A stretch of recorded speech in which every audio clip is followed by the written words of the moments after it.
आदाब नाजरीन, पेशकश यूट्यूब चैनल पर मैं फैजानुल हक आपका खैर मकदम करता हूँ। आज का शेर है, जज्बे बेख्तियारे शौक देखा चाहिए, सीने शमशीर से बाहर है दम शमशीर का। मिर्जा गालिब की पहली गजल का ये शेर महबूब के लिए आशिक के जज्बे इसार को बयान करता है। क्लासिकी उर्दू शायरी की रिवायत में आपको ऐसे मुतअद्दिद अशार देखने को मिलेंगे जहां पर शायर अपने आप को अपने महबूब की राह में फना कर देना चाहता है और गोया कि उसकी राह में खुद को फना कर देने को ही अपनी जीत तस्वुर करता है। जैसे कि अमीर खुसरो ने बहुत पहले ही कहा था, खुसरो दरिया प्रेम का उल्टी वाके धार, जो उबरा सो डूब गया और जो डूबा सो पार। मिर्जा गालिब का शेर जज्बे बेख्तियारे शौक देखा चाहिए, सीने शमशीर से बाहर है दम शमशीर का, कई एतबार से इस मजमून को बहुत आगे ले जाता है। गालिब ने यहाँ पर जो लफ्ज इस्तेमाल किया है, पहला ही लफ्ज जज्बा।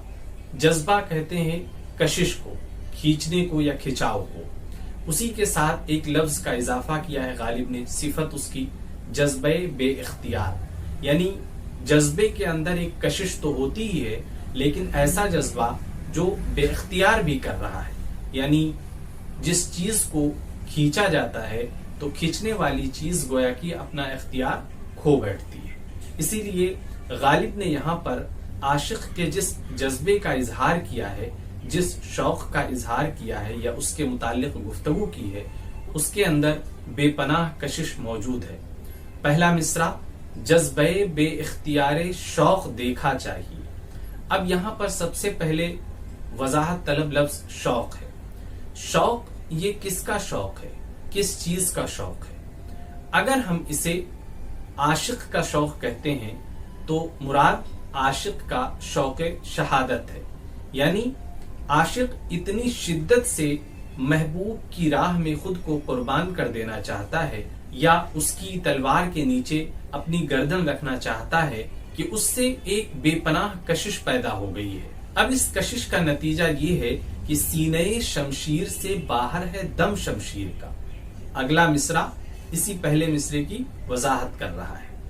आपने तलवार या शमशीर देखी होगी जिसके अंदर एक तरीके से कजी या एक खम होता है। इस खम को गालिब ने बहुत ही मुनफरिद अंदाज में शेरी और अदबी इजहार का हवाला बनाया है और उससे क्या मफहूम बरामद किए हैं। अब ये फितरी तौर पर तलवार को हल्का खम देकर बनाया जाता है ताकि जंगो जदाल में उससे आसानी हो सके, लेकिन गालिब ने उससे मफहूम ये बरामद किया है कि ये जो खम है, यानी अगला हिस्सा जो जरा सा आगे को निकला हुआ होता है, उसे तलवार का सीना करार दिया है।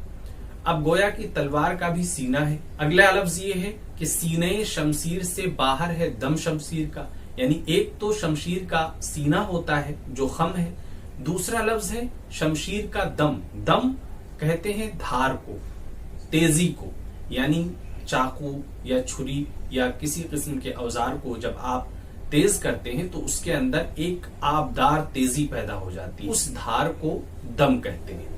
दम सांस के माने में भी इस्तेमाल होता है। यहाँ पर दोनों मफहूम में इस लफ्ज को हम इस्तेमाल कर सकते हैं। तो अब अगर दोनों मिसरों को मिला करके हम देखते हैं तो शेर का मतलब ये होता है कि आशिक के अंदर शौक शहादत इतनी शिद्दत से मौजूद है कि उससे एक कशिश पैदा हो गई है, एक खिंचाव पैदा हो गया। किसकी जानिब? तलवार की जानिब, यानी आशिक खुद बढ़कर के शहीद होना चाहता है, तलवार को अपनी जानिब खींच रहा है और उसका नतीजा ये हो रहा है, शमशीर को सीधी रहना चाहिए लेकिन शमशीर खम हो गई, यानी उसका सीना निकल आया। और दूसरे ये कि उस सीने के अंदर से भी उसका दम बाहर है, यानी सीने का जो आखिरी हिस्सा है जिसे हम धार कह सकते हैं, नोक कह सकते हैं, वो सीने से भी बाहर है। दूसरे ये इसका मफहूम है कि अगर हम दम को सांस के माने में लें तो सीना और सांस का रिश्ता है गहरा, यानी सांस हमारे नाक के जरिए से होते हुए हमारे सीने तक पहुंचती है। तो आशिक का शौक शहादत इतनी कशिश रखता है कि तलवार के सीने से सांस खिंची चली आ रही है, गोया कि वो तलवार को अपनी जानिब बहुत ही शिद्दत के साथ کھینچ رہا ہے، یہ شوق شہادت ہے، عاشق کا جذبہ ہے. تو گویا کہ اس کے جذبے کے آگے اوزار بھی بے بس نظر آ رہا ہے، اور یہی عاشق کی کامیابی ہے.